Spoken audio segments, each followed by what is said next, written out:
Welcome to the Stop Over Drinking and Start Living podcast, where high-achieving, goal-oriented rebel women come to learn how to live a vibrant and fulfilling life without requiring alcohol to get through it. No labels, no judgments, no saying you'll never drink again. Just real proven methods to help you stop rebelling against yourself with alcohol so you can drink less and do more. I'm your host, Angela Mascenik. Let's dig in.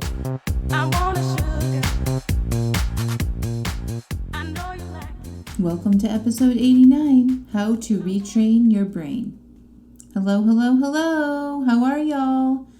Who had a good Labor Day? I did. It was fantastic. My husband's parents came for the weekend, and we haven't spent any length of time with anybody inside of our home or have been in anybody else's home since March 13th, 2020. So it's been a long time since we've had sort of a weekend with people other than the five of us. And it was really, really nice. It was actually their 48th wedding anniversary. And we gave them our master bedroom and brought in flowers and bought little gifts for the room. And my husband put chocolates on their pillows and delivered them coffee orders and really went all out to make it special for them. And it was super fun. We cooked together and did some hikes, and I cut my mother-in-law's hair and did her makeup, and just gave her a little makeover. It was super, super fun. They have been strictly social distancing and not seeing any people besides doing their weekly grocery store runs and being outside in the yard. So they really appreciated it, and it was really, really good for the kids to have other adults in the house and for us to have other adults in the house and different conversations and whatnot. So it was very, very lovely. I really miss that so much. So summer is over and we are into the next season, which I mentioned last week on the podcast, right? So I am really excited about what's ahead for me in my business and the amazing response that I've had for the Feel Better Now course. If you've been on my email list and maybe you've attended a free call or the How to Feel masterclass that I did last week, you've gotten the details about the Feel Better Now course. But if you haven't, I am actively enrolling in a 5-week program called Feel Better Now. And it's going to help you learn how to feel and process your emotions now so that you can feel better no matter what is going on in the world. It's not specific related to over drinking or losing weight. It's for anybody that wants to feel better now, no matter what is happening externally in our lives with COVID and the election and going back to school and all the things, right, that have people just sort of spinning. This class is going to help you use our current circumstances as an opportunity to feel your feelings, process them, and then generate the feelings that you want to have to drive the actions that you want to take no matter what. So if you are interested in that, it's a 5-week short, sweet, and super affordable program. There's a link here in the podcast show notes. Click through that and get all the information and sign up and join me. I'm enrolling in that until the end of September. And I don't think I'm going to offer it again. So if you want to get in with me at a low price for a short time, this is it. And you're going to feel better. So it's a no-brainer. Time's going to pass anyway, right? The next month or so is going to come and go, and you can choose how you show up in that month and actually make your life a lot better. So I wanted to talk to you guys today about retraining your brain. And I've mentioned this in episode number 5 of this podcast. And I wanted to get a little bit more specific. I've been noticing my own brain, and I'm constantly thinking about my own journey to stop over drinking and to lose weight and how I've kept that permanent in my life. And it's because I've retrained my brain. It's because I've learned how to think about things differently. It's because I've learned how to feel my feelings. And I get so many questions from a lot of people about not only how did I do that, but how did I keep it a permanent result in my life? And I didn't go back to my old ways. And it comes down to repetition. Repetition in a lot of different things. The first 2 things I'm going to talk about in this episode is repetition in learning how to feel my feelings, and then repetition in thinking new thoughts. So the first for me, by far, the first thing that I applied in making my changes for myself and interrupting that automatic process of pouring a glass of wine or grabbing a bowl of popcorn was learning how to feel. And I know you guys all get sick of hearing me say this, but listen, this was the skill that I developed first. I had to learn how to be uncomfortable. I had to learn how to feel those negative emotions and process them fully instead of reacting to them or trying to get rid of them, which is probably what I did more often, okay? And for me, this looked like breathing and processing and feeling instead of yelling at my husband or slamming a door or leaving the house or pouring a glass of wine, okay? This looked like having an urge to drink and breathing and allowing and processing instead of drinking. And this looked like going to a party and standing there not drinking and feeling awkward and processing that feeling. And going on vacation and not ordering wine at dinner and feeling the doubt and the confusion while I was making that decision before I went, allowing and processing those feelings. I practiced feeling uncomfortable every chance I could get. That was my number one goal. I searched out opportunities to feel uncomfortable on purpose. Really pay attention to me on that. I really feel like that practice, that repetition of choosing to feel discomfort on purpose is why I made this a permanent solution in my life. This is why I haven't gone back to drinking and overeating, okay? I was committed to allowing and processing all those feelings that in the past I couldn't tolerate. And that was the ticket to me making those changes permanent. Because when I did that, I interrupted the automatic response process that I had been on for 20 plus years, you guys. That is what interrupted my automatic brain, okay? In the past, before I learned that skill, I would just feel an urge to drink and then I would drink. If I felt angry, I would yell. If I felt frustrated, I might ruffle some papers around or stomp around the house or slam some cabinets, right? But this is how you make permanent changes. You have to do things over and over again to reprogram your brain that no, this is what we do when we feel this way now, not the automatic things. Just like I had trained my brain for 20 plus years that when I felt anxious, I'd drink. I taught my brain to seek alcohol when I felt anxious. I wasn't born that way. It was an automatic process that I created by repetition. I learned it by doing it over and over again, and then it became just what I do, right? When people say, oh, I think it's just a habit, well, it's because you've trained your brain to take that action over and over and over again until it becomes automatic and you don't think about it anymore, right? It's just like learning how to ride a bike. You try, and then you figure it out, and then it gets filed into the back of your brain, and then you don't have to think about it anymore. You just do it, right? It's the same process. We do the same things over and over again in response to our feelings. You do it so much that it becomes automatic. It's just what you do. Well, my badass, beautiful, smart, capable, and amazingly talented friends, the good news is that you can untrain these automatic responses you take from your feelings, okay? And you do it first by processing and feeling without reacting, and then eventually you'll do things differently, automatically. You guys following me around? So, like for me, when I get frustrated, the first thing I do now is I breathe and process and I allow and feel frustration, okay?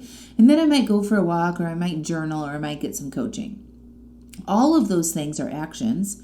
All of these actions are fueled by my frustration, but they are different than the actions that I took before. Now these actions actually help me. They don't hurt me. So you can feel frustrated and not yell or drink or rage text or scroll or eat. You can feel frustrated and process that feeling and retrain your brain to do other things that will help you, not hurt you. And I'm just using this one emotion, frustration, as an example. So taking a walk actually helps process your emotions too. Emotions are supposed to move you in motion, right? Emotion. They flow through your body. Remember what an emotion is. It's a cascade of chemicals that happens when your brain has a thought. Your brain has a thought, and then it generates a feeling, and that releases a chemical response in your body. That's the feeling that you get, that vibration in your body, right? So it feels like, you know what anger feels like, or frustration, or hate, right? Or love, or joy. You can identify that by how you feel. So that is just a cascade of chemicals releasing into your body after you have a thought. An emotion is just like if you look at the word emotion, right? It's a flow. There's movement. There's motion happening there. They flow through your body. So moving around and letting them flow through you actually helps you to process them. Journaling also lets those feelings have some space and movement. Writing out your thoughts is very cathartic. It moves the thoughts out of your brain, right? From your brain, down through your neck, through your chest, down through your arm, onto the paper. It's letting those thoughts and feelings have some space and movement, okay?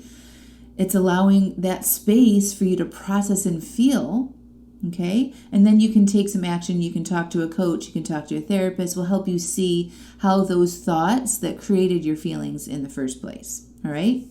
And when you do these types of things, instead of the automatic response that you have now, which might be drinking, avoiding, yelling, hiding, scrolling, eating, then you actually have an opportunity to solve the problem in which you got frustrated about in the first place.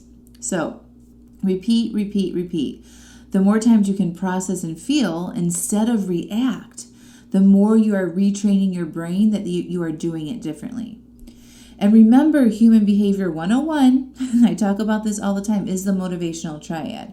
Your brain wants to be efficient. It doesn't want to have to think about every little thing and make conscious decisions all the time. That's exhausting, okay? So the more you do this, the more you allow and feel, the more efficient your brain will become at it. And eventually it will get filed to the back of the brain, the automatic process of your brain, and it will become just what you do. That's how I am now with my feelings. This is exactly what you want. This is the goal. But you have to be willing to go through that retraining process first, and that means being a little uncomfortable, right? But like I always say, you're ready. You're already uncomfortable. You're already there. Otherwise, you wouldn't be listening to this podcast, right? You're looking for ways to change things because you're uncomfortable with how much you're drinking or eating or both. So choose to be uncomfortable on purpose and feel and process instead of react. Okay? Now, I got to tell you again, this is exactly what I'm going to be teaching you and guiding you through the 5-week Feel Better Now course and program. You don't have to do this blind and alone. I'm going to give you all of the materials and all of the structure of how to do this step by step in those 5 weeks. And you're going to have me there right by your side, coaching you and supporting you as you learn the skill. All right. So the second part of reprogramming your brain is changing the way you think. Okay. Literally reprogramming the thoughts in your head. Think about your brain like a computer system. Okay. So just like letting your feelings drive your actions automatically, it's going to keep you where you are. The thoughts you are having are either moving you forward or keeping you stuck. The same thoughts you've had about other people, or how your spouse should show up in your relationship, or how your employer should treat you, or what you think about alcohol, or what you think about yourself, all of those thoughts have created results in your life. I'm going to use this one example here. I love wine. I just love wine. When people have this thought, it creates a result of overdrinking. Okay? People that don't overdrink don't talk like that. They don't fantasize about it. They don't spend a lot of time thinking about what kind of wine to pair with which food and which restaurants have the best wine selection, or if their friend's house will have a good enough wine when they visit. Your love of wine is creating a result of you overdrinking. Okay, we have to examine your thoughts and change them if you want to make permanent changes or improvements in any area of your life. And the first step is getting aware of your thoughts in any area that you'd like to change and see how those thoughts have created a result that you currently have. Sometimes, often times, it takes a coach to show you this. It's really hard to see ourselves sometimes because we believe our own stories as facts, but they aren't. They're just thoughts. I've talked to so many of you that would be like, I just love wine. That's just who I am. That is a thought that you are having. It's a belief that you have about yourself that is creating a result of you being somebody that overdrinks. Okay? So you want to uncover a thought that is holding you back, just like this wine example. I just love the taste of wine. And you want to intentionally start to think a different thought. Like, I enjoy wine occasionally, or I enjoy wine sometimes, or I like feeling clear-headed in the morning more than wine.